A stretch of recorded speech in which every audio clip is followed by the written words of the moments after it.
Hello YouTube folks, welcome to my channel. My name is Steph, and today, while I viscerally sweat in this July heat, I am going to be going through all of the books that I read in the month of June. So this month was rough. I'm not gonna lie. I had a lot of DNFs. A lot. And the books that I did read took me forever to get through, although understandably, you'll find out. I did go through a breakup in the month of May, and it really peaked. The feels peaked in June, so I think my mind was just not in it to win it, you know what I'm saying? So this wrap up is going to be very short. Let's get right into it. So the first book that I read was Jane Eyre by Charlotte Bronte, whatever. I read Wuthering Heights in January by her sister, and I really liked it. I had a lot of reactions and feelings after reading it, so I wanted to read the other Bronte's book. I definitely like Jane Eyre better.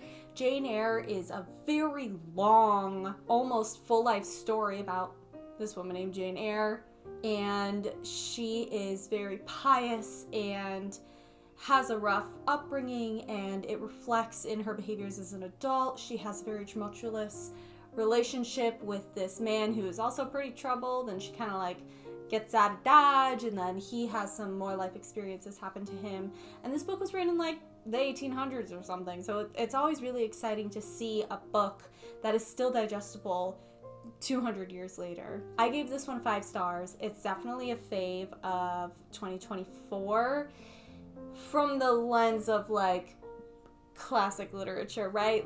This compared to The Spirit Bears Its Teeth by Andrew Joseph White is going to be on a different scale, but those are both still favorites for me. I definitely recommend this. It's a really long, wordy book, so give yourself grace, give yourself time with this one, because I think I read every single day between the day that I started and the day that I finished this book, and it took me 7 or 8 days to get through it. And I'm a fast reader, so be ready, buckle in, but enjoy the very gothic, religious implications for what makes people good and bad, delicious little tale about Miss Jane Eyre. The next book I read was What Feasts in the Night by T. Kingfisher. This is the sequel to, oh god, what is the name of the book? What Eats the Dead or something? I don't know, I'll put it here somewhere on the screen. This was my first DNF of the month. I gave it 3 stars because it was interesting, and I did really like the characters, but I don't know, I think I just was too distracted to get into it, and it was really slow and explanatory in the beginning, and I kind of saw what was going to be the interesting information. The spooky part was going to be basically the same of what happened in the first book, so I kind of was but I got to 60%. I think I was 2/3 of the way done, and I just couldn't finish it. So there's my first DNF. What Moves the Dead. Haha. That's the name of the first book. What Moves the Dead, What Feasts in the Night. 3 stars. I didn't hate it, but I just couldn't get through it. The next book that I started and did not finish was 5th Season by N.K. Jemisin. I hope I said that right. I gave this 2 stars. I don't know why I keep trying to make myself like sci-fi. I only like sci-fi if there's a really good sub-genre, How to Lose a Time War has a really good subgenre of romance, so I really liked that one. Song for the Wild Bill has a really good subgenre of philosophy, and 5th Season is just sci-fi, and I just couldn't get behind it. I think I got about 1/3 of the way through the book, and I had to put it down, which is a bummer. Gave it 2 stars. What you gonna do? The next one that I DNF'd, and this one sucks because I tried to read it earlier too. I have the physical copy, and now I'm I don't know what to do.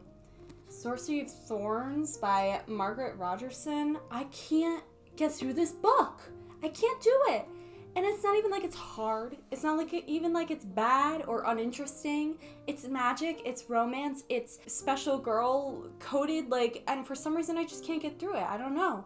I don't know why. I don't know if it's just too similar to a lot of other things that I've read before that I like better, or again, if I'm just I wasn't in it to win it. I wasn't able to pay attention to the story, and I kind of just got uninterested. I really didn't like the guy, and I really didn't like the guy's little butler. Her voice was very, like, personality-less. I don't know. I feel like I'm biased just because I was struggling to pay attention, and I feel like I would have liked this if I read it, 7 months ago. I'm sad. I'm sad about this, y'all, but this was 3 stars, DNF. I think I got, like, almost halfway through. Big bummer on this one, y'all. Maybe I'll try again, a year from now. I'll keep it on my shelf, but I don't know. I tried really hard twice, and so I feel like it's just not for me. The next book I'm going to talk about, I did finish. Yay! And this is The Prisoner's Throne by Holly Black. This is the sequel in the duology of The Stolen Heir. I have a signed copy. I did like a whole vlog. Yes, that's my name. That's Miss Holly Black's signature. I did a whole vlog. I went to the book event, the book drop, if you will. I met Holly Black. I have pictures with her. It was fabulous and amazing. And I finally got around to actually reading the book. Months later. And it was good. I gave this 4 stars. If you really liked The Cruel Prince and you were disappointed to not see the same cast of characters in The Stolen Heir, you will see them in The Prisoner's Throne. There's big hints that there's going to be another series or book spin-off in this universe, like right at the tail end of this book. So don't miss out. Don't miss out. Exquisite world. New POV from The Stolen Heir. So you see, like, the other side of kind of what's going on. Excellent, like, political intrigue, but, like, in a fairy way. So it's, like, it's not, like, super complicated, but it's, like, who will have the eggs that I will lay and rule over the castle made of teeth or whatever. I totally made that up. But it has that, like, fae, like, this makes sense to us. But realistically, like, for humans, it's, like, what? Very beautiful world. I love the main characters, Ren and Oak. They're really cute. And you do see Mr. Carden and Miss Jude in this one. So, get to it, y'all. Get through The Stolen Heir to get to The Prisoner's Throne. The next book that I read was The Iliad. Yes, I read The Iliad by Homer. I gave this 4 stars. I actually really enjoyed it. Men were so dramatic in this tale. They were, like, constantly crying, and the soliloquies after, like, main characters died were just gorgeous. The gods are I didn't realize this about the Iliad, but the gods are characters. Like, they have their own plot line, and they have a voice. They're not, like, just, like, these people that the regular main characters, like, believe in. Like, they're literally on the ground in the book with their own stuff going on. It's exquisite. The only reason why I didn't give it 5 stars is because there were some really long passages that were just, like, listing off people who were fighting on the front lines and who died and stuff. Like literally, like, 4 to 6 pages of just, and so-and-so, son of so-and-so, and greatest of the so-and-sos died, and so-and-so, son of so-and-so, like, over and over and over. So those passages were kind of like, okay, we get it, yeah, like, sick, nasty. But overall, it's really good, very fantastical. It opens with one of my favorite parts of Greek mythology, with Achilles refusing to fight and Agamemnon being told he has to return Briseis, Achilles's, like, war bride. Just, like, so high stakes right at the opening. So that's awesome. And just overall, like, really interesting. Especially, like, I mean, I'm the gender and sexuality studies girl, you know what I'm saying? So, like, the first thing that I recognized was the difference in masculinity and femininity and gender behaviors, gender-based behaviors, and it's like men cried, like, all the time. Women were so, like, dramatic, but not in, like, a unreasonable way, but in just, like, very open about their heightened emotions. Just really interesting to kind of see that through that lens, but also the tale is good, so there's that. And the last book I read this month, which was a 5-star, yay! The Girl That Fell Beneath the Sea by Axie O. I was on vacation this past weekend, so I brought this to the beach, and this was a great beach read. It definitely wasn't like mind-blowing. I really saw the big plot twist like way early on.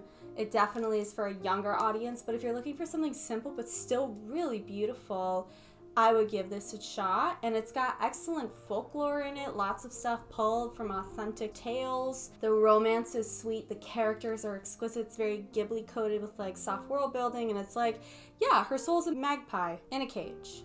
And yeah, there is a red string tied her to another person that breaks and then gets refolded and then breaks and over.